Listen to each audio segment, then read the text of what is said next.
시청자 여러분 안녕하십니까. 굿모닝 인포맥스 2부 오늘도 힘차게 문을 열어보겠습니다.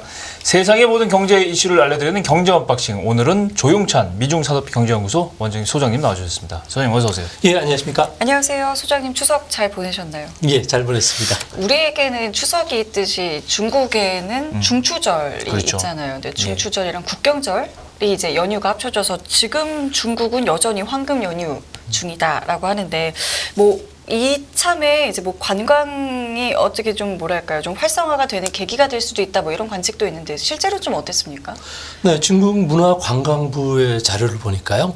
이번 황금 연휴 기간 동안에 이동하는 사람이 무려 9억 명 정도가 된다고 하고요. 사이즈가 다르네요. 예, 그렇습니다. 또 하루에 그 철도 이용자만 하더라도 1,853만 명. 그리고 네. 고속도로 같은 경우는 하루에 5천만 대 이상이 지금 이동을 한다고 합니다. 네. 이제 이게 보통 9월 27일부터 10월 8일까지 10일간 일어나기 때문에 예. 뭐 엄청난 관광 수입들이 떨어뜨리게 되는데요. 무려 145조 원 정도가 네. 소비를 하게 되고요. 네. 이렇게 된다면은 그림에서 보시는 것처럼 2019년과 비교해서 네. 인원수는 한 14% 더 늘어나게 되고요. 예. 또 관광과 관련된 시장 규모는 무려 23% 정도 더 늘어나게 됩니다. 그러네요. 다음 그림을 보시면요. 중국에 그 올해 들어와서 연휴 기간 동안에 여행자라든지 또 소비 금액을 보여주는 그래프인데요. 네. 올해 들어와서 분명하게 뚜렷하게 회복이 되는 추세가 나오고 있기 때문에 이번 황금 연휴 기간 동안에는 아무래도 특수가 일어나지 않을까. 그래서 우리나라도 중국인들 특수를 생각을 했었는데요. 네. 근데 요번에 좀 특징은 국내 여행은 화랑이었고요. 네. 해외 여행은 여전히 기대치에는 조금 부합하지 못하는 모습을 보여주고 있습니다. 중국 사람들이 중국 내에서 여행을 많이 했다 이 말씀이죠? 네, 그렇습니다. 아무래도 그 투어 여행과 관련해서는 비행기 가격이 한 30% 올랐고요. 또 지금 해외 나갈 수 있는 사람들은 중산층들인데 네. 뭐 대거 간부들이 많이 포함이 되어 있습니다. 그러다 보니까 사치 금지령이 떨어져 있는 상태고요. 그렇죠. 사정 정국 속에서 해외 유유자적하게 나갈 수는 없었던 것으로 보여집니다. 뭐 대신 국내 여행과 관련해서는 보복 심리가 지금 커지고 있는데요. 뭐 연인원이 이번 연휴 기간 동안에 무려 20억 명이 이동하게 되는데 20억 명이라는 것은 단순 수치로 보이지만 과거 중세 세계의 역사를 바꿔놨던 게르만족 대이동이 인원이 몇만 명인 줄 아십니까? 세계 최대 이동 규모라고 했으니까 억 단위 아닐까요? 아닙니다. 게르만 그 대이동이 4만 명에 불과했습니다. 그 당시 인구수에 비하면 컸었던 거죠. 네. 또 20억 명이 이동하다 보니까 공항, 터미널, 지하철, 명승지 모든 것이 사람들로 넘쳐났고요. 네. 또 SNS에 그 띄워놓은 그 화면들을 보니까 명승지에 가는 고속도로 같은 경우에는 거의 뭐 정체된 상태고요. 또 지쳐버린 사람들이 고속도로 주변에 앉아서 뭐 마작을 한다든지 강아지하고 산책을 한다든지 그리고 차박을 하거나 배드민턴을 치는 사람도 있고요. 또 여기에 또 오토바이 그 도시락 배달하는 사람들이 때 아닌 특수를 입었다고 아니, 합니다. 이 장면은 우리나라도 저 명절 때 8, 90년대 명절 때 볼 수 있는 장면이에요. 그 상상이 되네요. 네, 근데 우리보다 더 심한 게 이번 차 밀리는 것들을 보면은天安문 광장의 국기 개항식 아침에 보기 위해서 무려 하루에 30만 명씩 몰려 있고요. 또 베이징 주변 같은 경우에는 차량을 대기하면서 차박하면서 예. 3박 4일 뭐 이렇게 기다리는 사람도 많다고 합니다. 네. 아무래도 이번 그 연휴 기간은 그야말로 인산이래라는 표현이 딱 맞을 것 같습니다. 아니 우리는 추석 연휴가 끝났지만은 중국은 지금도 연휴 기간 아닌가요? 네, 그렇습니다. 내일까지고 이게 토요일 일요일 이어지잖아요. 또 아직 남았어요. 아직 네? 계속해서 유커들을 좀 기대할 수 있지 않은가 싶은데 어쨌건 이게 지금 코로나 때문에 잊혀져서 그렇지 이 철은 우리 내수 관광 맞아요. 인바운드라고 하나요? 이걸 관광객들의 유입이 굉장히 기대하고 이걸 통해서 유통업체들이 한몫을 챙기는 실적을 올릴 수 있는 그런 시기 아니었습니까? 경제도 특수 올해 좀 어땠습니까? 뭐 말씀하신 거에 비하면 조금 기대에 못 미칠 것 같은데. 네, 한 6년 반 만에 한알령이 이제 풀린 상태고요. 이 때문에 뭐 유코들 같은 경우는 대거 우리나라에 찾아왔는데요. 현재 그 28일부터 그 중국인들이 좀 많이 몰려오면서 저도 차례와 관련해 가지고 좀 물건을 살 게 있어서 중부시장에 갔더니 네. 광장시장 거기에서는 뭐 찹쌀 꽈배기집이라든지 마약 김밥 같은 쪽에는 네. 중국인들이 줄을 섰는데 어떻게 주문을 하는가 봤더니 네. 이 사람들이 틱톡의 그 영상 조회 건수가 많은 지역을 대상으로 집중적으로 왔는데 예. 틱톡에서는 이제 먹는 음식 같은 거를 거기서 사진을 캡처를 해가지고요. 예. 이걸 좀 달라고 하면서 이제 계산하는 걸 봤습니다. 그래서 뭐 광장시장뿐만 아니라 인사동, 명동, 강남 쪽에도 북적거렸고요. 제주도 같은 경우는 2만 명의 그 중국인들이 오면서 특수를 누렸다고 합니다. 뭐 중국 단체 관광객들과 관련해서 통계 자료를 보니까 공식적으로 7만 5천 명 정도 왔었고요. 네. 또 개별 관광객이라고는 쌍꺼 를 포함했을 경우에는 10만 명 정도를 웃돌게 됐는데요. 뭐 면세점뿐만 아니라 뭐 명동 화장품 로드샵이라든지 또 쇼핑타운 그리고 테마파크인 에버랜드 그리고 잠실 롯데월드 같은 경우도 특수가 있었고요. 네. 다만 이전보다는 좀 많이 체험한 관광 쪽으로 사람들이 많이 돌아섰다는 겁니다. 네. 아무래도 원화 대 위엔화를 보면은 원화가 그만치 떨어지지 않았는데 엔화 같은 경우에는 2019년에 비해서 무려 30% 넘게 하락을 했기 때문에 그렇죠. 일본 쪽이 오히려 지금 특수가 일어났다고 한다고 합니다. 예. 하지만 뭐 중국인 관광객들 같은 경우는 2024년 하반기 정도 되면 사치 금지령이 좀 풀릴 것으로 보여지기 때문에 뭐 이때 같은 경우에는 뭐 2019년의 절반인 한 300만 명 정도가 오지 않을까. 그렇게 된다면 우리나라 GDP는 0.2%포인트 정도 올리는 효과가 있기 때문에 앞으로는 좀 많이 좀 자유로워지지 않을까 보여집니다. 그럼 그전에는 이 한한령 이전에는 600만 명이 연간 왔던 얘기인데 지금 이 정도 수준은 뭐 거의 온 게 아니네요. 그죠? 네, 근데 중국이 그 일본에 가서 소비하는 걸 보니까요. 네. 저 소비가 아무래도 지금 다시 이제 조금씩 이제 살아나는 기운이 보이고요. 네. 또한 그동안에 그 중산층들 같은 경우는 나가지 못했기 때문에 저축 금액도 상당하다고 합니다. 사상 최대 금액이 되기 때문에 예. 뭐 이 자금들이 중국에서는 눈치 보여서 쓸 수는 없지만 해외 나서는 쓸 수가 있기 때문에 뭐 가족들하고 이제 모처럼 만에 자유로운 여행을 중국인들이 즐길 수 있다면 우리 경제에도 큰 도움이 되지 않을까 보여집니다. 그렇군요. 시간이 좀 필요하겠네요. 네. 그 연휴 기간에 중국에서 이런 일도 있었더라고요. 헝다그룹의 헝다 이 쉬자인 회장을 비롯해서 일부 전현직 임원들이 체포가 됐다는 소식이 들려왔는데 이건 어떤 내용인가요? 네, 그 헝다그룹 같은 경우에는 자산 대비해서 부채 비율이 제일 높은 기업이고요. 네. 부채 총액만 무려 450조에 달하기 때문에 뭐 전 세계 부동산 개발회사 중에서 부채 규모가 제일 많습니다. 예. 이 때문에 중국에서는 대마 불사라는 이야기가 있는데요. 아무래도 미해결된 소송 금액만 무려 81조 원에 달하고요. 또 개인들이 이재 상품 쪽에 들어갔는데 이 원리금과 관련된 미상환 금액만 무려 45조 원이다 보니까 만약에 파산시키면은 정부가 고스란히 이 부채를 떠나야 되니까 그렇죠. 파산을 못 시켰다는 거죠. 그리고 또한 뭐 수천 개가 넘는 그 부동산과 관련된 자재 공급 회사들 같은 경우는 연쇄 부도가 나기 때문에 네. 됐었는데 문제는 그 연휴를 앞두고서 2년간 계속적으로 이재 상품과 관련해서 개인들이 항의 시위가 끊이지를 않았다는 겁니다. 뭐 이런 상태로 더 놔두면은 부동산 산업 같은 경우에는 이미지에 그 결정적인 타격을 받을 수밖에 없고 이로 인해서 외국인들의 엑소더스가 일어나니까 이제는 참을 만큼 참았다는 거고 그래서 소위 말해서 가스 빼기를 해야 되는 시점을 찾았는데 이때 이제 당국이 그 허락 없이 쉬자인 회장이 미국에 파산 신청을 냈다는 거죠. 그래서 도저히 용서할 수 없는 배신 행위라고 봤던 건데요. 시진핑이가 가장 싫어하는 사람이 면종 복배하는 사람. 그러니까 겉으로는 그렇죠. 충성하고 뒤로는 뒤통수 치는 사람들인데 쉬자인 회장이 대표적으로 겉으로는 뭐 인력 감축도 하고 감봉도 단행하고 예. 그리고 자산도 매각하면서 본사의 경영 경영 인력과 관련해서는 67% 이상 감축했고요. 지방의 중견 간부들 같은 경우는 54%를 줄였지만 그래서 그 시진핑 입장에서는 자택연금 정도를 하는 아주 그 특혜를 베풀었는데 뒤통수를 치고 나니까 이제 파상 시점을 기점으로 해서 이제 헝다 문제는 경제 문제가 아니라 정치 문제로 이제 갑작스럽게 변질이 됐던 거죠. 네. 그래서 네. 강제 구속과 강제 수사가 진행 중이라고 합니다. 근데 이제 중국 공안이 슈자인 회장을 체포한 게 이제 범죄 행위다 이렇게 얘기를 했는데 이 무슨 범죄를 명목으로 체포를 했습니까? 네, 그 중국에서는 대기업 회장이 구속이 된다는 것은 경영 재건이라든지 그리고 연명을 위한 유예 시간을 주지 않는다는 의미가 되는데요. 네.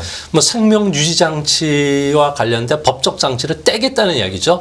그래서 이제 청산 작업에 들어갈 수밖에 없는데 이때 그 눈치가 빠른 슈자인 회장 같은 경우에는 당국의 칼날이 자기 목을 겨누오자 뭐 이 8월 17일 날에는 뉴욕 맨하탄의 연방 파산 법원에 연방 파산법 15조를 신청을 했고요. 네. 또 구속을 피하기 위해서 회사의 악화된 경영 실정을 그 상황을 발표를 하면서 회사 정리 절차를 하겠다고 밝혔습니다.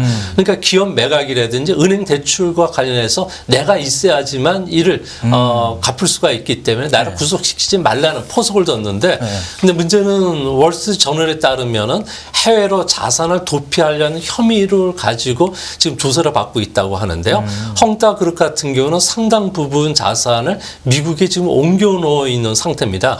또 슈자인 회장 이하의 개인 경영진들 같은 경우에도 개인 자산을 이때 묻어서 같이 미국이라든지 해외에다가 심어 놓은 것으로 이제 보고서 조사에 들어갔는데요. 시진핑의 분노가 좀 일어나면서 슈 회장뿐만 아니라 요직을 차지했던 차나 피터 씨 그리고 관련 임원들 같은 경우에는 뭐 혹독한 감옥살이를 할 수밖에 없을 거로 보여지고요. 다만 해외에 미리 이제 알고서 보냈던 전처죠. 이혼을 한 상태에서 보냈기 때문에 뭐 전처는 무사할 것으로 보여지고요. 또 장남도 캐나다 국적을 갖고 있기 때문에 이 비자금 가지고 편안한 생활을 하지 않을까 보여집니다. 뭐 자산 같은 경우에 중국 기업들 같은 경우에는 해외 회사차라든지 그 여러 가지 그 사업들을 벌리는 과정에서 비자금을 많이 조성해 왔는데요. 이제 앞으로 이런 반사회적인 기업은 슈자인 회장을 시범 케이스로 해서 이제 이제 다음 차례를 기다리고 있다는 점. 티켓 1순위는 지난번에 말씀드렸던 롱창이 될 가능성이 큰데요. 90억 달러의 그 외화 표시 부채를 포함해서 180조 원의 부채를 앓고 있는데 뭐 자구 노력을 잘 안 한다는 거죠. 이 때문에 어저께 중진그룹 같은 경우는 부동산 개발은 중견기업인데 달러 회사채 만기와 관련해서 은행에서 대출을 불허하는 바람에 이 회사도 그 불법 외화 은닉과 관련된 조사를 받음과 동시에 부도 처리가 됐다고 합니다.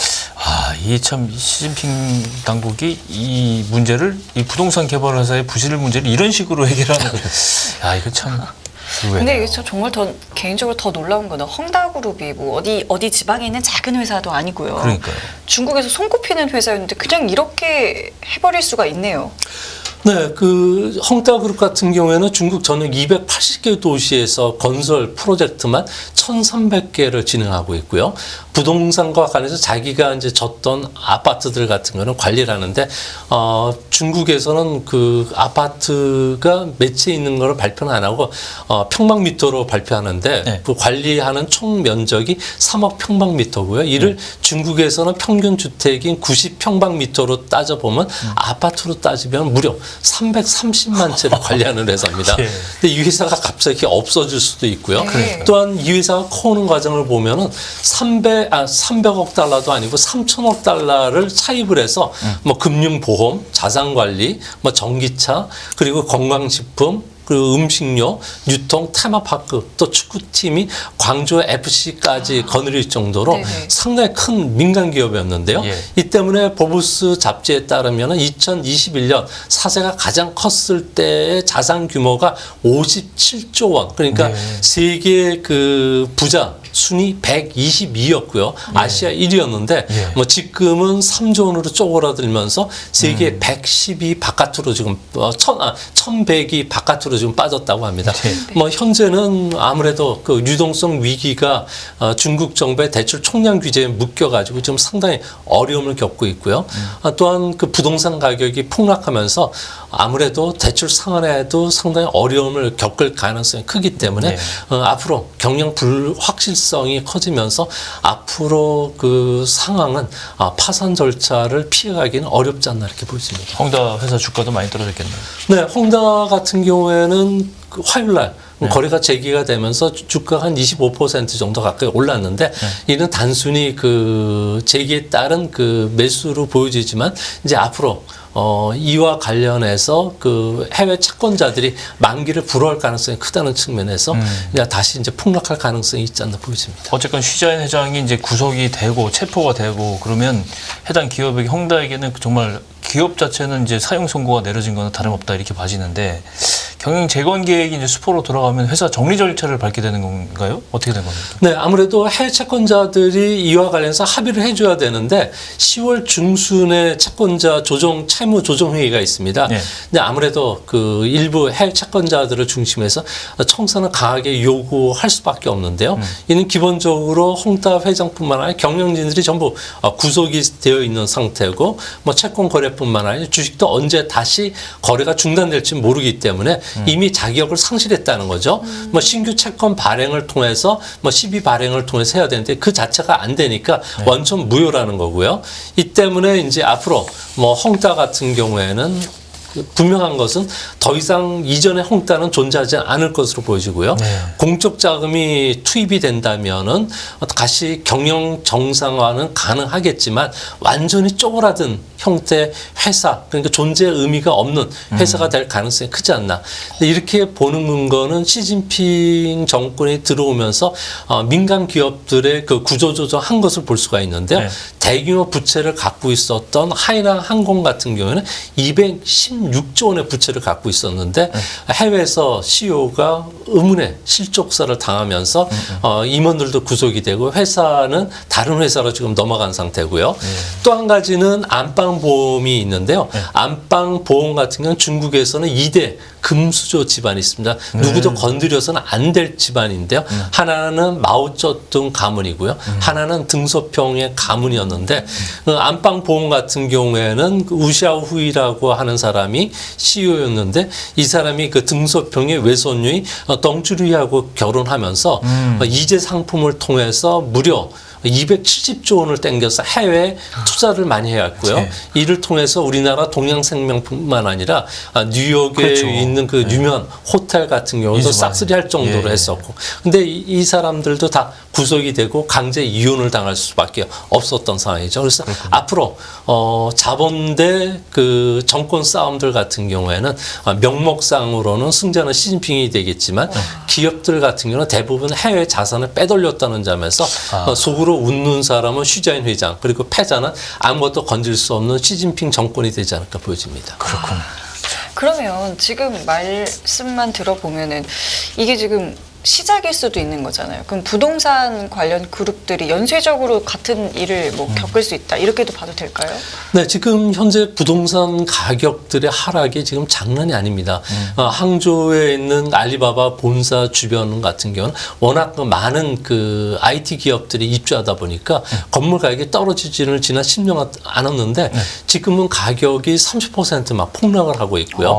베이징이나 상하이 같은 경우에도 떨어지고 또한 상하이의 40억, 50억짜리 하는 아파트 공사도 거의 중단시키라는 명령까지 떨어졌기 때문에 아파트 가격 하락이 멈추지 않는 상태에서는 부동산 개발에서 경영난이 해소가 되지 않는다는 거죠. 네. 이 때문에 지금 채권자들과 채무 협상 중에 있는 비구이엔 250조 원의 부채를 갖고 있죠. 롱창 그러니까 순화익이라는 회사는 180조 원, 예. 록지그룹 같은 경우에는 180조 원, 그 위엔양 같은 경우는 36조 원. 말로 조원이지 실질적으로 이 어마어마한 규모가 돈이에요. 엄청난 규모입니다. 예. 그래서 세무 상한에 한꺼번에 이 물린 거를 중국 정부도 감당할 수 없기 때문에 앞으로는 경영난이 더 한층 어려워지지 않을까 보여지고요.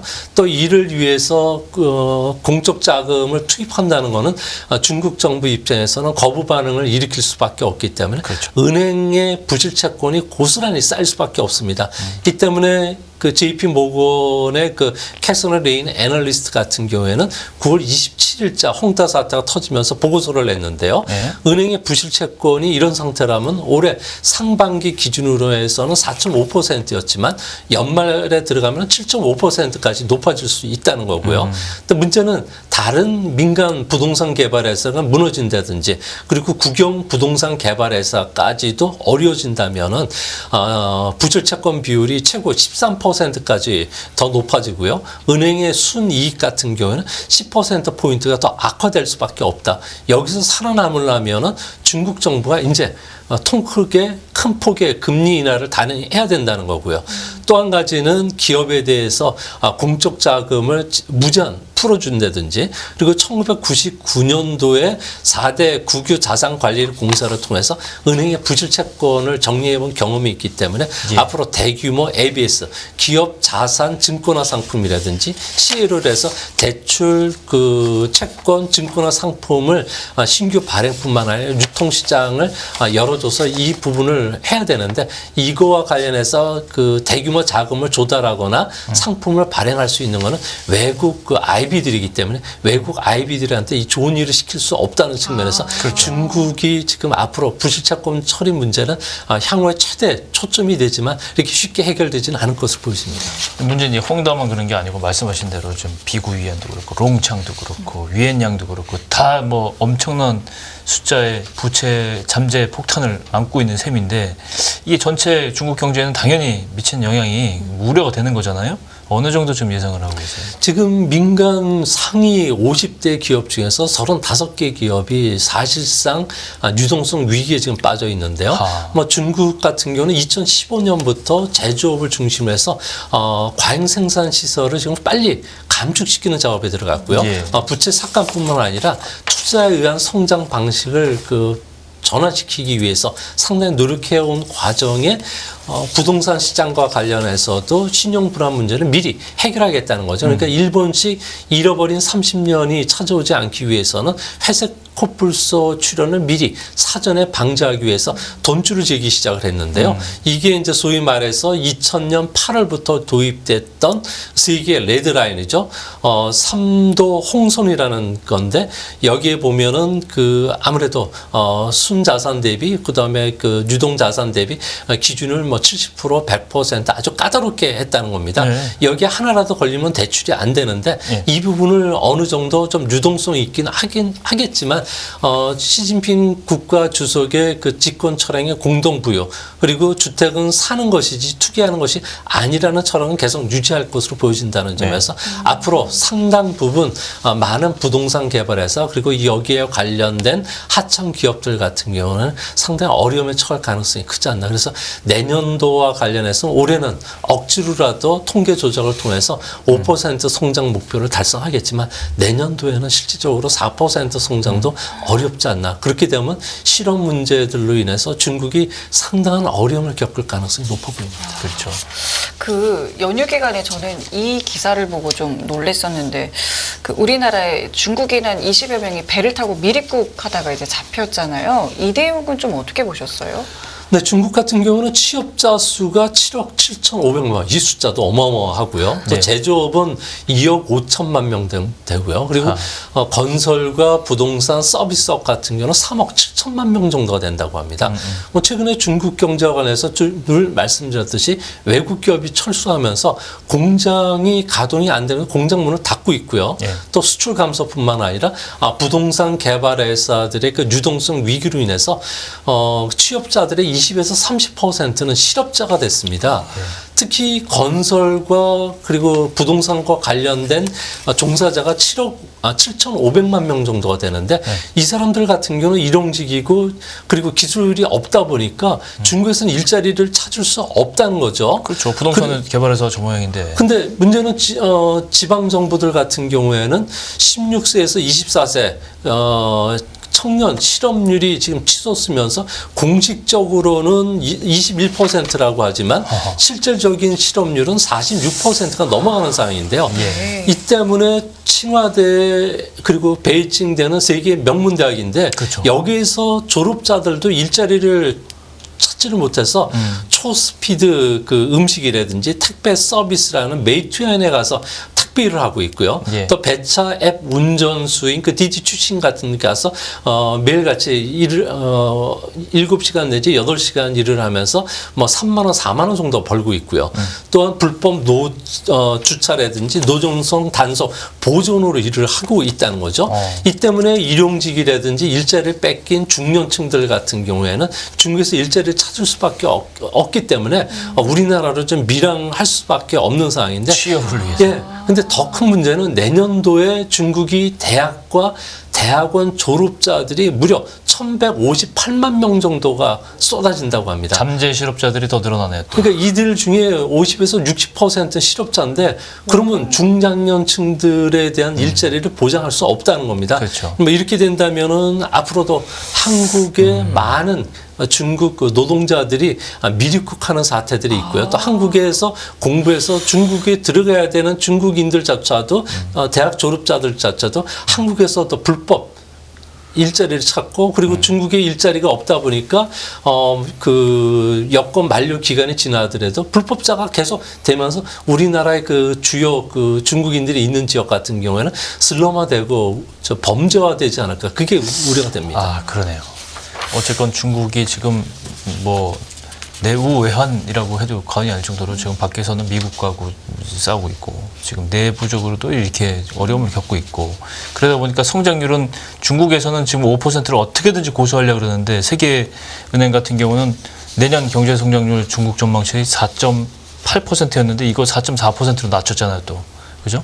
그럼 결국 연착륙 못할 거라고 지금 보고 있는 건데 이렇게 되면 4.4%도 어려운 거 아닌가 싶기도 하고요. 그래서 중국 경제 내년과 내후년 어떻게 될 것 같습니까? 네, 8월달 경제 지표를 그 이야기를 할 때 사회자께서 아무래도 통계 마사지가 있는 것 같다 네. 이야기를 해주셨는데 실제로 중국의 통계를 보면 리커창 지수를 보면 알 수가 있다고 하는데 예. 뭐 은행 대출이라든지 철도 화물 수송량, 전력 생산량 이런 것들은 회복이 안 됐는데도 불구하고 8월달 경제 지표가 좋은 거는 아무래도 통계적인 마사지가 들어갔다고 해석할 수밖에 이상해요. 없다는 거죠. 예. 근데 그런 측면에서 보면은 중국 같은 경우에는 현재 그동안의 성장을 끌어왔던 그 부동산 경기들 같은 경우에는 2000년 전후 2년간을 보면은 시멘트 소비량 같은 경우에는 미국의 2년치가 미국의 100년치하고 같았다는 거죠.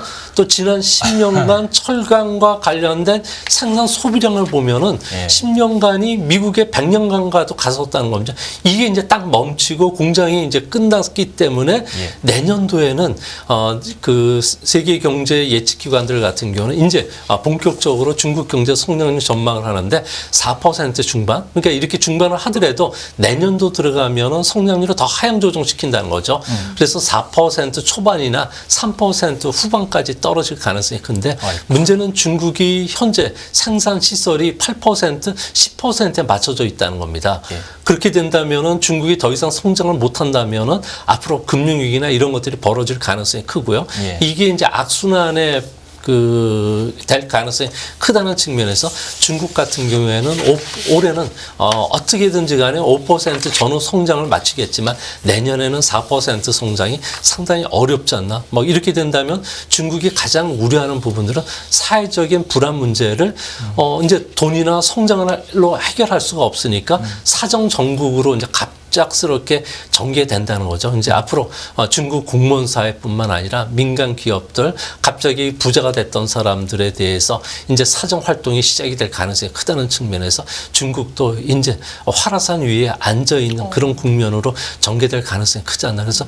중국과 관련된 그 많은 투자를 했던 우리나라 기업들 같은 경우는 아마 위험 관리를 그러니까요. 내년도에는 빨리 해야 되지 않나 보여집니다. 당국 차원에서도 이걸 좀 준비를 하고 있겠지만은 이걸 정말 예의주시해야 되고 민간 기업들도 정말 중국 투자는 금과 억조였어요. 그동안은 중국에다 투자를 잘만 하고 중국에 진출만 하면 정말 많은 수익을 올릴 수도 있긴 했는데 이제 그게 더 이상 장담할 수가 없게 된 거잖아요.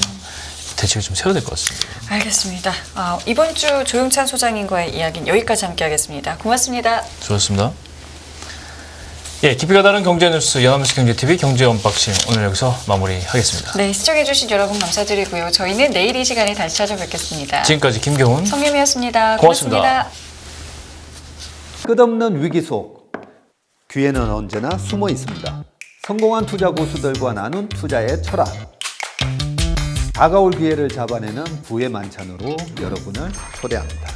푸짐하게 한 상 차려놓았습니다.